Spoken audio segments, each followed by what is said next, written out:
রাজধানীর অভিজাত এলাকা হিসেবে পরিচিত খিলক্ষেত নিকুঞ্জে দেখা দিয়েছে তীব্র জলাবদ্ধতা। প্রায় 7 দিন ধরে পানিবন্দী বাসিন্দারা। একই অবস্থা পাশের জামপাড়া টানপাড়া এলাকায়ও। রাস্তা তলিয়ে যাওয়ায় বাসাবাড়িতে ঢুকে পড়ছে নোংরা পানি, ছড়াচ্ছে দুর্গন্ধ।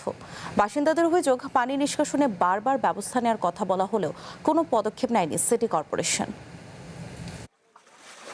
মোহাম্মদ রিন্টুর থাকার ঘরটি প্রায় 8 ফিট পানির নিচে। স্ত্রী সন্তান নিয়ে গত 5 দিন ধরে বসবাস করছেন সিঁড়িঘরের কোনায়। অল্প কিছু মালামাল আর কাপড় চোপড় ছাড়া প্রয়োজনের বেশিরভাগই রয়ে গেছে পানির নিচে। পানিবন্দির এই করুণ চিত্র রাজধানীর অভিজাত এলাকা হিসেবে পরিচিত নিকুঞ্জ 1 সোসাইটির।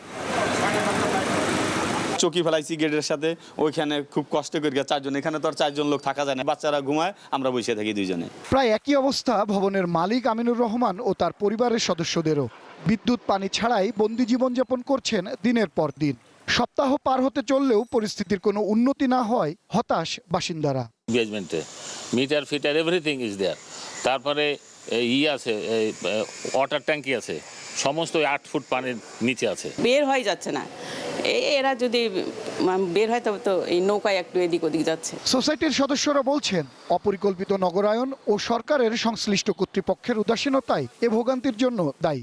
সিটি কর্পোরেশনের পানি নিষ্কাশন, ময়লা নিষ্কাশন, মানে বিভিন্ন সড়ক প্রতিবন্ধকতা কোথায়, খালে পানি কোথায় আটকেছে, এগুলো তাদের দেখভাল করা উচিত। সরকারের বিভিন্ন সংস্থা বিভিন্ন কাজ করেছে এখানে। তারা যদি কোঅর্ডিনেট করে কাজ করতো, অথবা তারা যদি আপনার মনে করেন যে তারা সিনসিয়ারলি কাজ করতো, তাহলে আপনি যখন আমার বাড়ির সামনে দিয়ে একটা নালা কাটবেন, আপনি তো নালাটা ঠিক করে দেবেন, কিন্তু না করে আপনি নিজের কাজ নিজে করে চলে গেছেন। নিকুঞ্জ আবাসিক এলাকা ছাড়াও জামপাড়া ও টানপাড়া এলাকার বাসিন্দাদেরও দিন পার হচ্ছে ময়লা ও পচা পানি মারিয়ে।